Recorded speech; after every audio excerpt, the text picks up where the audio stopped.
Hello, everyone. I'm going to open us up with some prayer, some few little comments, and then we'll have some family members that are going to start us off sharing. Dear Lord, thank you for this time together today to celebrate God, to celebrate the life of Phyllis, the life of family, faith, and dedication. And just thank you for the legacy she left, the woman that she was. We look forward to this time to celebrate her, remember her, in Jesus' name. On behalf of the family, thank you for everyone that's coming. It's not in the family, I know visits the group, sometimes we'll talk about the children.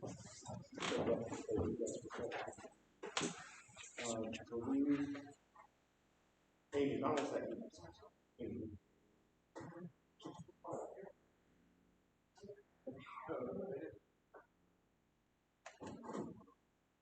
Hi, everybody.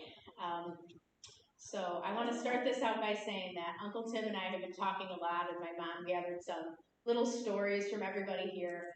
And Uncle Tim has requested that I give a very long, very thorough, perfect eulogy to them.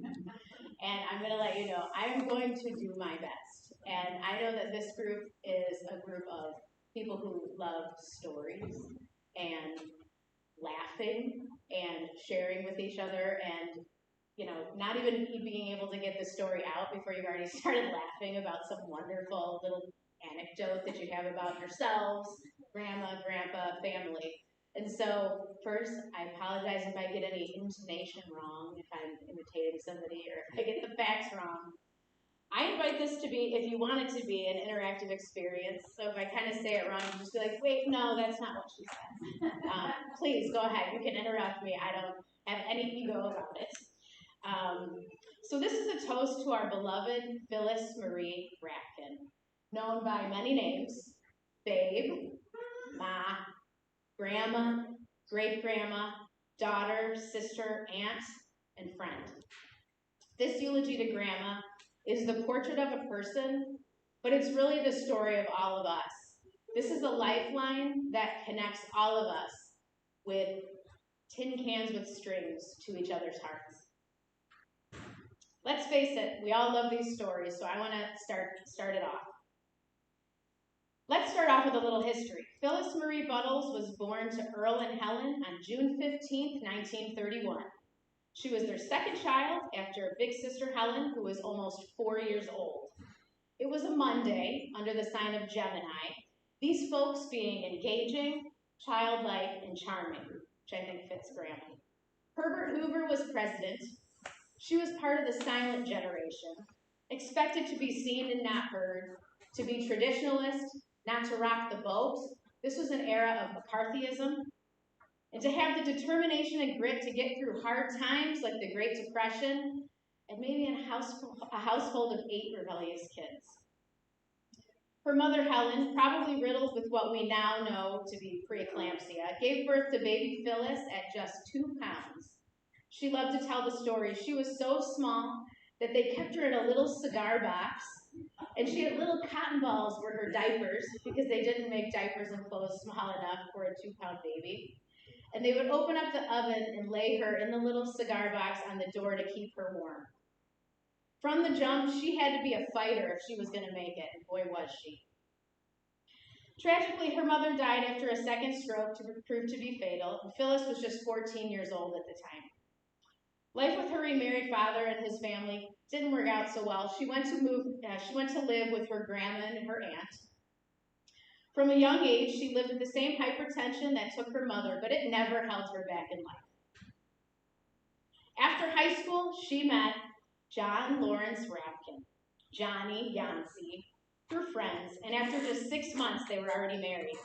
She didn't know that he was 7 years her senior until she looked at the marriage certificate. And boom, 9 months later, they welcomed John Jr. to the family. She went on to birth 8 children, and they were married happily for over 50 years. And God bless their hearts, they raised these 6 bouncing baby boys and 2 angelic girls right now together. I suppose somebody was always getting in trouble, and she'd have to correct them. And she would famously run through the gaggle of kids in the house when she was trying to figure out who she was yelling at. You can hear her now. John, Jim, Tom, Tim, Dale, David, you know who I mean. I guess Karen and Mary were off the hook, but if you ask my mom, it would just be that one time. Right on. Phyllis was a spiffy lady. She was loyal to her weekly shampoo and hairdo. She'd wrap it up in toilet paper to keep it in place.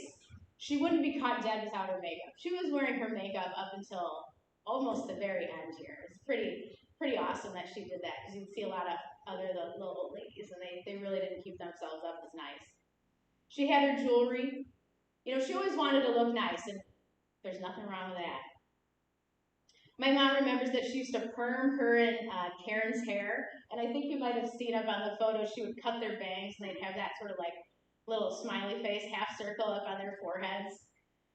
But it was all out of love.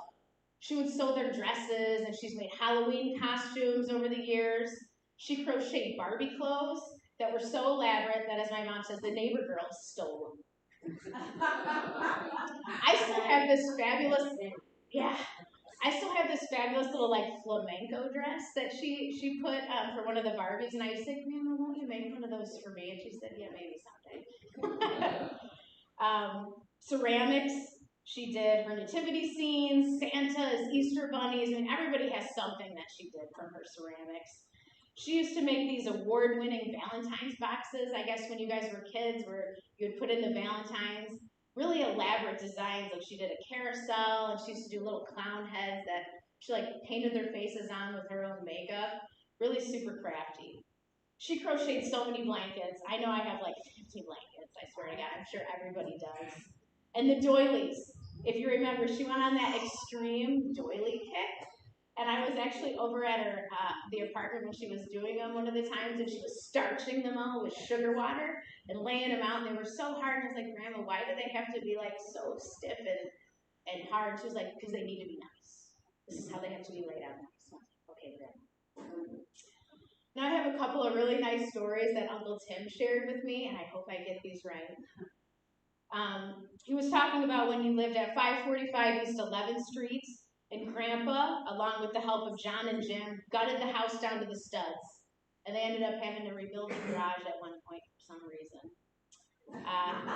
Tim said that he was really young, and he said that he wanted to help, and Grandpa would say, no, you're just going to pick up a paintbrush, and you're going to just do it for like a minute, and you're not going to want to help. And he'd say, no, I really want to help. And then he would start to do it for a minute, and of course, Grandpa was right. He was done helping. Grandma would come up with different things in the house that she wanted to see done. Grandpa would do it with great care to make her happy. He would go out of his way to just do a really nice job to make this house a home for everybody. For example, he did the columns on the front porch, which are still there. Grandma wanted a cushioned window seat by the bay window in the living room, and he built that in. That was where I guess a lot of you took your prom pictures and different family pictures. He laid gold shag carpet wall to wall, very fancy. He built a little front room bar where he went out of his way to add extra details like cushioned armrests, so Grandma would have somewhere to put her arms. Mounted a dolphin that Jim had caught while he was in the service behind it. This was part of family life, always kind of aiming for improvement and having a home of love. And Grandma was always in the mix, I'm sure, making sure that she was going to get what she wanted. In 1975, during his senior year, Uncle Tim made a 30-room purple martin birdhouse out of solid wood. It was very fancy with shingles and a chimney. Grandpa was a millwright, so he made this 30-foot pole and foundation to put the house on at work. Grandpa, Tim, Tom, and some of, I guess, Tom's beefy friends, I don't know, somebody named Zaragoza, were over, and you had... Oh, okay. There you go. Zagrosi. Okay. And Grandpa brought some scaffolding from work, and they had to go up, and they were assembling this fancy birdhouse room by room. And they had a blast doing it together, creating this home to be proud of. Grandma was right there, loving it, supporting it. Unfortunately, it was the wrong time of year for the purple martins, so instead of those acrobatics, they got taken over by sparrows. But it's still standing 46 years later. I actually went on Google Earth, and it is still back there. It has stood the test of time, like so many other wonderful things in this family. Now I'm just going to kind of go over like little bullet-pointed memories about Grandma. Little traditions that a lot of us were a part of, and some of them are just other little stories. There's little sayings like Uncle Tom, you mentioned, remembering that she would always say, home again, jiggity jig, when you'd be pulling in to get home. She'd like to sing little songs like Wild Irish Rose. I don't know if you've ever heard her singing that, and other little nursery rhymes. She loved mayonnaise and butter. Oh my God, so much butter. If you ever ate with her, so much butter. The only time she ever pinched me and got mad at me, she actually made me, when I was a little kid, this grilled cheese with butter. And there was so much that it was just like a ball of mushy butter bread. And she was like, you're going to eat that. It's got butter. You love butter like I love butter. I was like, I don't love butter this much, but it was great. They always went apple picking on those apple picking trips and would bring home all these bushels of apples back for everybody. Aunt Pam was sharing a story, which we all know. If you ever went out to eat with Grandma, she never knew what to order. And so if you would make her order first, she would change her order. She would change it to whatever you ordered, and then she wouldn't like it, and she would give it away. Aunt Pam also had a really funny story about when she was babysitting Sean, when he was maybe about 4 years old. I guess Sean was drawing little butt faces. So he was drawing like a little outline of a butt and putting faces on it. He did about 40 of these. But Grandma was like, these are so nice, and hung them up all over the house. And so when Aunt Pam got home to pick them up, she was like, oh my God, what are all these butt faces all over the wall? And Grandma was like, no, actually, these are really good. I like to hang them up. I mean, she was just a nice person. So funny. She loved cooking. She loved cooking, and then she didn't love cooking, but she would do it. We'd eat her haluki. She would make her pies. She did her pumpkin pie every year. And I guess she would even make this lemon meringue pie that only Yancy liked. She would make it for him. She did her barbecue water chestnuts at Christmas. I mean, there's all these little things that we can remember. Uncle David, you were sharing the story. We all know, or I hope you know, Grandma was wildly afraid of water. If she would even get in the pool, she'd be like, so scared. And she went whitewater rafting. Who would do that? She ended up falling out of the raft, lost her glasses, was essentially drowning in 3 feet of water until Uncle Dave said, just stand up. She was like, oh. And she actually got back on the raft again. And this is something, definitely afraid of water, and did it again. What a spirit. Uncle Tim shared that he's really going to miss going to church on every Sunday, especially the times when they used to live on Rock Run and they would play King's Corner, waiting to go to service, having their kids help before they would go. Grandma also had funny little nicknames for people. Michael was just remembering that she would say Nickabee or Nickanaki. She called me Amykins. Everybody had she had little nicknames for everybody. She also, on the topic of playing King's Corner, she coined the term McGoofin for cards, because she didn't have it in her heart to say you messed up or you made a mistake. So she actually turned it into McGoofin, which was her really nice way of saying you made a mistake. I remember she'd even just have those really intense lips when she was examining her cards and thinking about which one she was going to put down next. She was really easy to talk to. She was both an open book and a really good listener. You really felt accepted and like your true self, and she wanted to be there and comfort you. She always followed things up with a prayer and a promise to keep vigil over it. And I honestly can't think of a time when it didn't work for me personally. Even right now, I was thinking, Grandma, I want you to say a prayer for me so that I can come up here and do this really nice eulogy for you.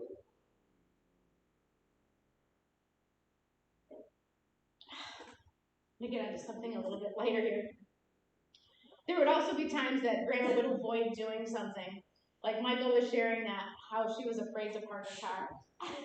And when Michael lived over at Rock Run, she would just call him and be like, oh no, come and park my car. And you'd be like, Grandma, why can't you try to park your car? And it was even the garage or even the space if she felt that the car was too close in her specific spot that she wanted to be in. And she would just say, I'm just scared. I don't know if you ever heard her say, I'm scared.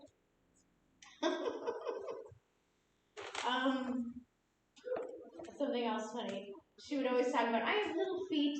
Don't I have the cutest little feet? And she did. She had like little kid feet. And she would be sitting in the chair and her legs were so short. She'd just be kicking her legs like a little schoolgirl. Don't I have such cute little feet? She really was just kind of adorable, like just hilariously adorable and very childlike in that way. Uncle Tim was reminding me that every year you guys would go on family trips and you'd be piling into the pop-up camper. He remembers specifically Mount Rushmore very vividly. But one of the things that he wanted to share is that everybody got new clothes and shoes for the trip. Grandma took care that it would be a good start when you guys all went out together. I remember when we would go camping with grandkids, and they'd have their pop-up camper, and they would just sit all day cutting vegetables and making stew. That was just one of the traditions where it was just like stew on a camping trip. But it was great. We loved it. We'd go filling up milk jugs with water at the flowing well at Pilcher Park. I think she was doing that with you guys since you were kids and even went a few times with the grandkids. The fish fry at the American Legion that it seemed like you would have to wait in line for literally 10 hours for, but it was so worth it. It was so good. Grandma would always let me have her little thing of coleslaw, which was just like the best to me. I love that. My mom was reminding me when you guys would go to the drive-in and you'd be throwing blankets all over the kids in the back seat so that you guys can get in for free. And she also wanted me to ask the question, how many wrap cans do you think you can fit in a Corvair? Everyone would have to pile into the Corvair to go clean up Grandpa's mom's yard, but I guess Phyllis was off the hook on that one, but Grandpa would take all the kids into the Corvair. She had that historic snoring where she would just like snort and wake herself up, and she'd be like, what happened? And you'd be like, Grandma, you're like really snoring. She'd be like, I don't snore. I don't snore. No. I remember the lazy boys on Pioneer. Grandma would be sitting there crocheting, and Grandpa would just like fall asleep in front of the TV. Just the two of them, I think it was like the gold one and the blue, sit there watching TV. And her pinching, of course, like when she would get a little flustered with somebody with her little pinches and moves. She also, I'm sure many of you have heard her tell the story of her near-death experience when she was giving birth to David. And what I remember of her telling was that, she was kind of going towards the light. She felt very peaceful, and she was ready to go. And Jesus said, you have to go back, Phyllis. She said, I don't know if I want to go back. He said, you have to go back. You have a new baby, and your family needs you. We're going to meet again. And now we know that this is a promise that's been finally fulfilled for her. A person who carried on with the shadow of mortality beside her for her entire life, back where she belongs. All in all, Phyllis tried to keep it classy. Of course, one of those dang kids was maybe clowning around the house and would always end up breaking something or messing something up when she was trying to tidy up. And as Uncle Tim says, Mom would be right there. Can't have nothing nice. That's life, right? All of these things come to the essence of Phyllis. She loved you so much, and she wanted to charm you, and she wanted you to be happy. She also wanted you to be happy with her, to like her. Who can argue with that? Can't have nothing nice. I don't think this was just a lament for what was lost. Maybe it's hard to have things that are nice in life and for it to stay. She certainly learned that lesson many times over. And so have all of us at some point. And if we learn anything from Phyllis, it's that. It's just life. Keep on fighting for it. Keep the faith. And carry on. We miss you, Grandma. We love you so much. We're one of a kind.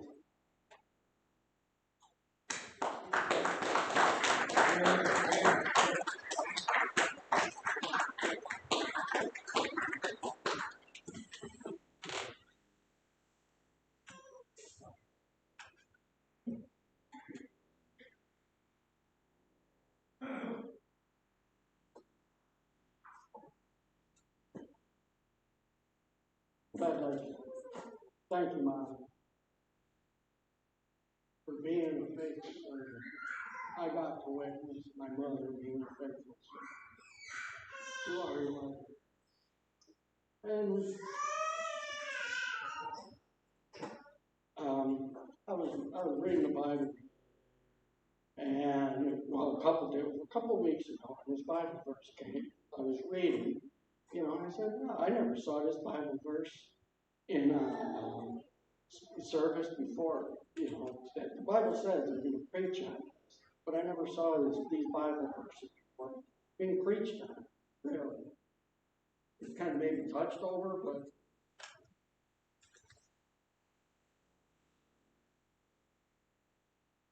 So this is what came to me after Mom passed away. This Bible popped back up, and I felt the Lord saying, "This is what I want you to talk about." And it was Mark chapter 14, 1 through 9. Now the Passover of unleavened bread was 2 days off, and the chief priests and the scribes were seeing how to seize him by stealth and kill him. They were saying, "Not during the festival, lest there be a riot of the people." And while he was in Bethany at the home of Simon the leper, and reclining at the table, there came a woman with the alabaster vial of very costly perfume of pure nard. And she broke the vial and poured it over his head. But some were indignant, remarking to one another, Why was this perfume wasted? For this perfume might have been sold over 300 denarii and money given to the poor. They were scolding her, but Jesus said, "Leave her alone. Why do you bother her? For the poor you will always have with you, and whenever you wish you can do them good, but you do not have me always." What she has done what she could. She anointed my body beforehand for the burial. And truly I say to you, whatever the gospel is preached in the whole world also, which this woman will be spoken of in memory of her. Well, this is in memory of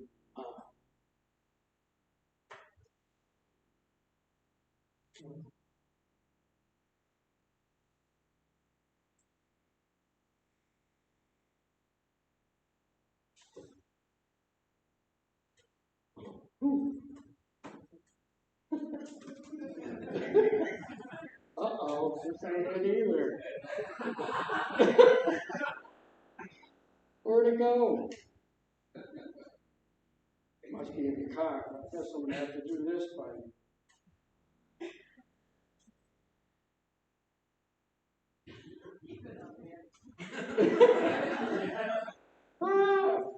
All right, I guess I'll have to do this by the way it's supposed to be, I guess. But my mom was growing up. This is about her faith and how it impacted me and her family. When I was growing up, my mom and dad used to party, drinking at the bar, had good times. But my mom saw where this was headed. So she got the boat turned around by becoming a born-again baptized believer. And she read her Bible and she prayed all the time. And she prayed for her whole family. She told me she did. And I am one of those prayers. One time she said she was praying and fasting. And at the time, I didn't know who it was for. I believe it was for me. And she helped she did what she could. She prayed for me. She did what she could. She prayed for her family. And her prayers from my mom and dad turned my life around. And now I serve Jesus as she has ever since that point. And it's been a process, but David was there with my mom at this time and became a born again Baptist. And one by one, the family started turning their own lives around, following Jesus.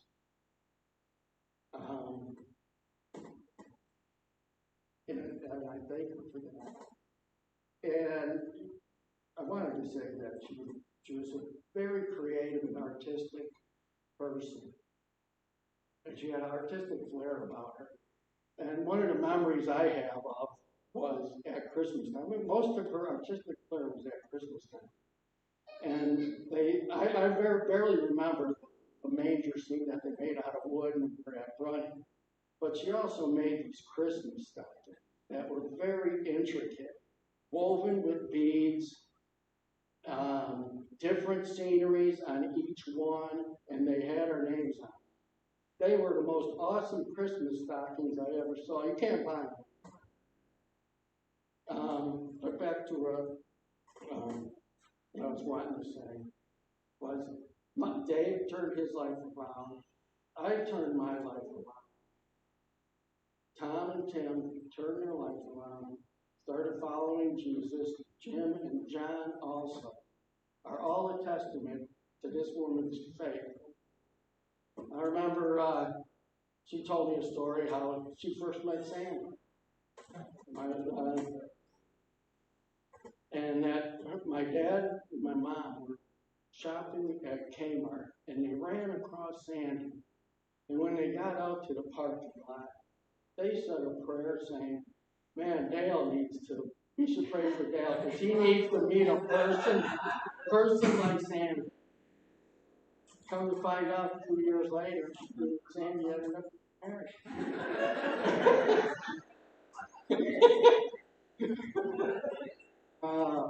But she loved to, every time we go over there, it seems like she was always making an Afghan.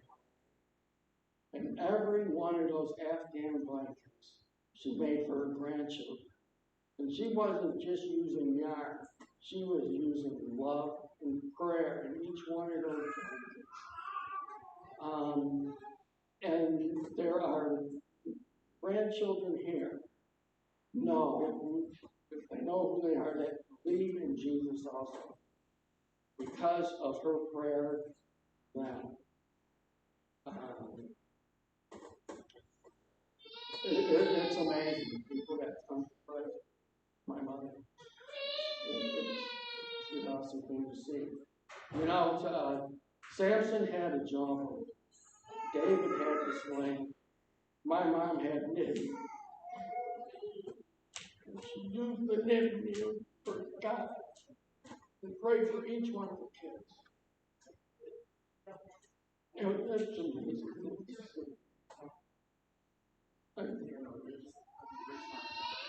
I had more, but it's what I was going to say. I just want to thank you, Mom, for being a faithful servant. I got to see growing up. What a blessing. Thank you for, she was a fighter, as Amy said. She fought for me when I couldn't even fight for myself. And saved my life from the pit.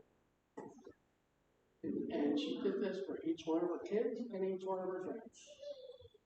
And not everyone is saved, but hopefully those prayers will be answered in time. They didn't all come at one time. It was a gradual walk, her walk that she had with Christ. I just wanted to share that with you, that the spiritual side of my mother and her faith and her walk with her.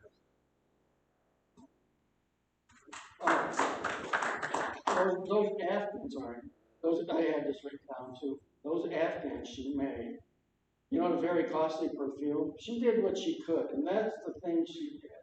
Just like the woman with the alabaster vial. And they said that alabaster vial was like a year's worth of wages. You put the time in that she put in for those Afghans, and I bet you it's a year's wages. So yeah, I just wanted to share that.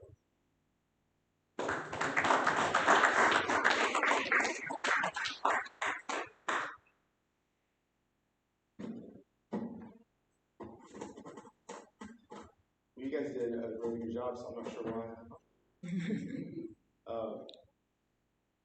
I don't know if it's the name or the generation, but my grandmother was also named Phyllis. And they honestly could have been sisters, without running down the stories. But she did the same thing with the names. In our case, it was Ricky that we ran. At the end of it, you know who you are. Oh, yeah. You know, yeah. So I just was just listening, and it's one of those things. There's no doubt she was a quality woman, a quality family. Yeah. Make sure that we get that. Absolutely, absolutely. Yeah. Is there anybody else that wanted to come up?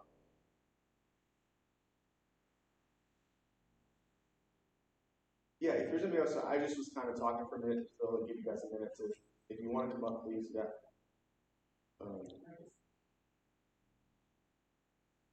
And if not, that's okay. There's plenty of time to share after this. That's sure. So. I can just every year. Yeah, go on. I'm Sandy the Kmart Queen. And I was in Dale's parents were praying for me to say otherwise I might just ran. No, I'm just kidding. I don't recall seeing them at Kmart, but you know, I was in charge of electronic things. My son would probably just crack up on it. But I was in charge of electronics and appliances, and people would always come by that were so familiar in the chocolate. Like you were a nice person. And so she would tell me that story all the time. But they were faithful people.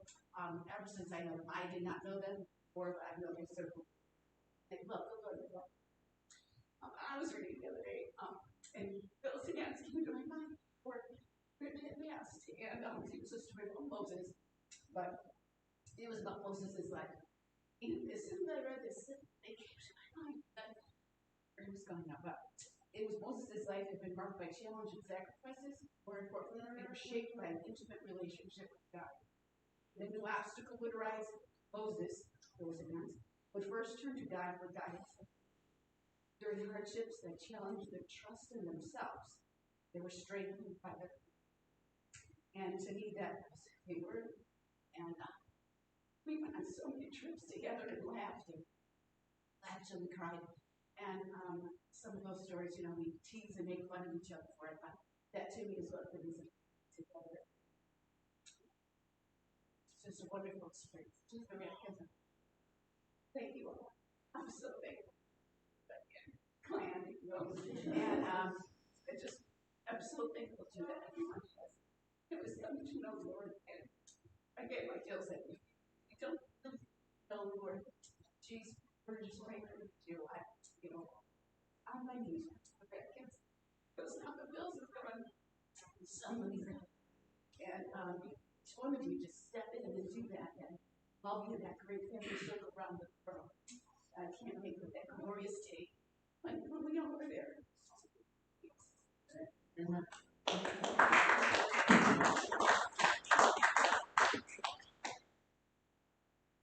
Is there anybody else that would like to?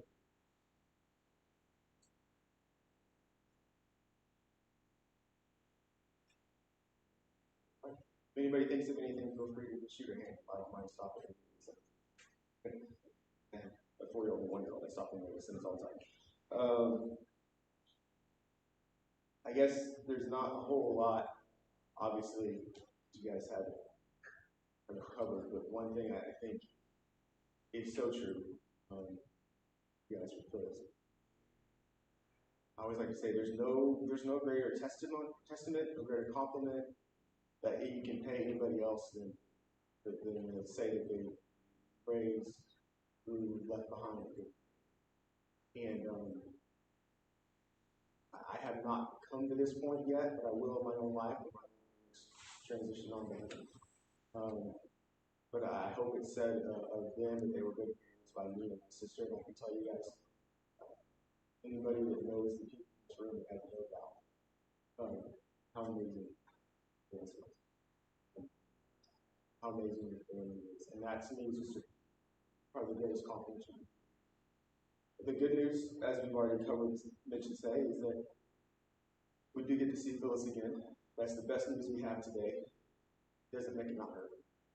But it gives us something to look forward to. For all of us that have accepted Christ, go ahead and restrict it.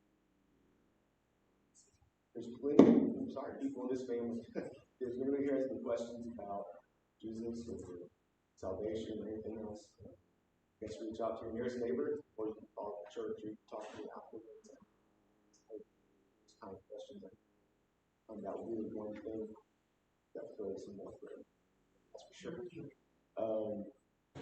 She's an OG member of Calvary back in the day, back with as Pastor Martin wanted to say, donor number 1 or 2, amen. We were just starting Calvary, been around for a long time. As much as she touched your guys' lives and shaped them all, and it's huge. We could say thousands or tens or hundreds of thousands of people that came that have been blessed by her faithfulness, or her time there, the words, whatever she's done. The Lord isn't put any of that. We won't get to know until we have a guarantee. There are countless numbers of people that are better people because of her involvement in Calvary. And I thank you guys for that. There's a part of a poem that I like to read sometimes. It just says this. It says, the old order changes, yielding place to new, and God fulfills himself in many ways. Lest one good custom should corrupt the world. So comfort thyself, for comfort is in me. For I have lived my life, that which I have done, that he within himself may pure, for more things are wrought by prayer in which will. For what are men better than sheep or goats, that if knowing God they lift not hands in prayer, both for themselves and those whom they call friends. For so the whole round earth is in every way bound by gold chains by the feet of God. Or to put it more biblically, I have fought a good fight. I have finished my course. I have kept the faith. From now on, a crown of righteousness is laid up for me, which the Lord, the righteous judge, will give me on that day. Not only me, but also to all those who have loved his appearing. I was thinking about it on my way over here, and it kept echoing in my mind as you guys were talking. That verse and that phrase of having run the race, been faithful. She has her inheritance. She's in heaven. She's dancing, she's running, she's knitting, she's laughing, she's cooking, she's making chestnuts, which I have never had, but now I want to have.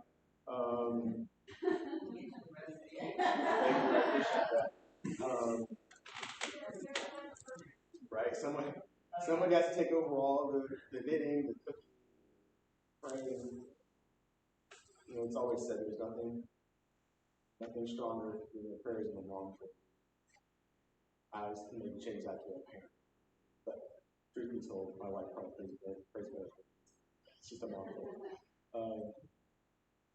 And that's good. And that works for grandkids, that works for in-law kids. There's no boundary. That doesn't. It's good.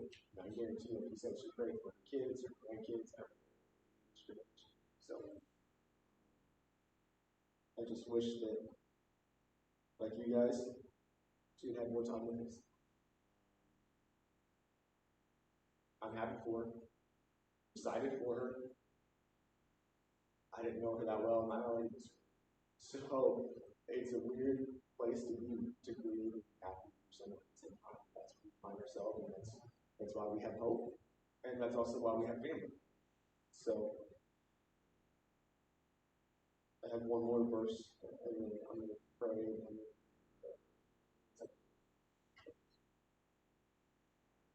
get down here. 1 Corinthians 15:42. It is in the same way with the resurrection. Our earthly bodies are planted in the ground, we die, but they will be raised to live forever.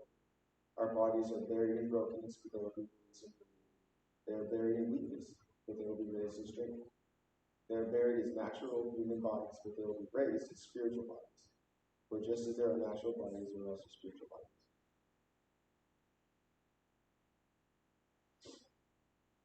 I think,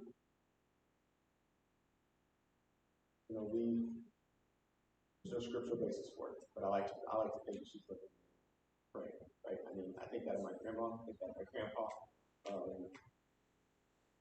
She didn't, because as much as she loves you guys, there's no way she's out there still praying for you. That's not a habit that stops.